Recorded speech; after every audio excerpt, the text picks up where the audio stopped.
Hi, I'm Lisa. I never imagined I'd be sitting here, pouring my heart out to strangers, but here I am.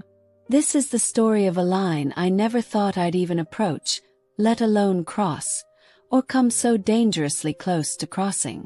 You see, I've been married for 6 years to an incredible man, Eric. We've built a beautiful life together. Our cozy home, 2 cats named Olive and Basil, and endless plans for the future. Eric is the kind of partner you dream about. Kind, loyal, funny, and supportive. But there's another part of this story, one I've never shared with anyone until now. It's about a man who makes my heart race in ways it shouldn't. Eric's father, James. Pauses with a deep breath. Let me take you back to where it all began. The first encounter. The first time I met James was at a family dinner during the early days of dating Eric. He greeted me with a warm handshake and an easy smile that instantly made me feel at home. James was effortlessly charming, the kind of man who filled the room with his presence without even trying. At first, I chalked my reaction up to nerves. Meeting the parents is always a little intimidating, right? But there was something about him that stuck with me. His quick wit, the way his laugh carried, and the way he looked at me like he could see straight into my soul. Eric adored his father, and I quickly understood why. James was everything a dad should be. Attentive, wise, and deeply devoted to his family. A growing connection. As Eric and I grew closer, so did my interactions with his family. Holidays, birthdays, and weekend visits became part of the routine. James was always there, a constant presence. It wasn't until a Thanksgiving dinner 3 years ago that I began to notice my feelings shifting. We were all in the kitchen, bustling around to prepare the meal. I was chopping vegetables when James came over to help. "Need a hand?" he asked, his voice warm and teasing. Our hands brushed as he reached for the cutting board, and I felt a jolt of electricity run through me. I laughed it off, blaming it on the static from the dry autumn air. But deep down I knew it was more than that. From that moment on, I found myself hyper-aware of James. The way his eyes crinkled when he smiled, how he listened intently when I spoke, the subtle but undeniable sense of mutual understanding between us. The internal struggle. The guilt hit me hard and fast. How could I, a devoted wife, feel this way about my father-in-law? I loved Eric deeply, and I knew he loved me too. These feelings felt like a betrayal, not just to him but to myself.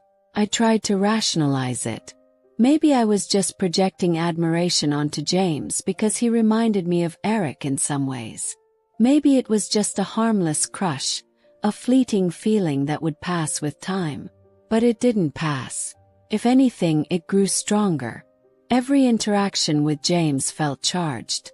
A casual conversation about books turned into a deep, personal exchange.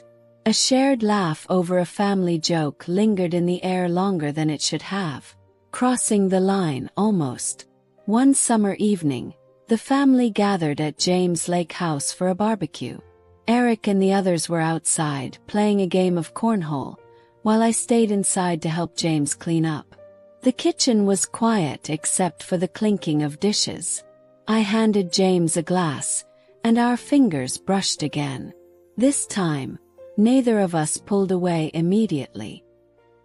He looked at me, his eyes searching mine, and for a brief, terrifying moment, I thought he might say something that could change everything. But he didn't. Instead, he smiled, a sad, knowing smile, and broke the silence. "We'd better get back outside before they start looking for us," he said. And just like that, the moment was over. The breaking point. After that night, I knew I had to confront my feelings. They were no longer something I could ignore or dismiss as harmless. They were real, and they were dangerous. I started pulling away from James, avoiding situations where we'd be alone together. It hurt, but it was necessary.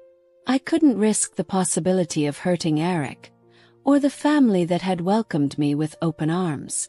But even as I distanced myself, the feelings lingered. They crept into my dreams, my idle thoughts, my every interaction with James. Confession and closure. One day, I decided I couldn't carry the weight of my feelings any longer. I needed to talk to someone, and the only person I could trust was my therapist. Through those sessions, I began to unravel the complex web of emotions I'd been tangled in. I realized that my attraction to James wasn't just about him. It was about what he represented. James embodied qualities I admired and craved: stability, wisdom, and a sense of safety. But those qualities didn't belong to him alone. They were present in Eric too. I just lost sight of them in the everyday grind of life. With time and effort, I refocused my energy on my marriage. I planned surprise date nights, took an interest in Eric's hobbies, and reminded myself of all the reasons I fell in love with him in the first place. Reflection. Today I'm in a better place. The feelings I had for James haven't completely disappeared, but they've dulled into something manageable, something I can acknowledge without letting it control me. I've learned that attraction isn't always a choice, but how we act on it is. I chose to honor my marriage, my husband, and the love we've built together. Sharing this story isn't easy, but I hope it serves as a reminder that we're all human, with complicated emotions and imperfect hearts. What matters is what we do with those feelings, how we navigate the murky waters of temptation and stay true to the people we love. Soft music fades out. Thank you for listening to my story. If you've ever faced a similar struggle or just want to share your thoughts, I'd love to hear from you in the comments. Until next time, take care.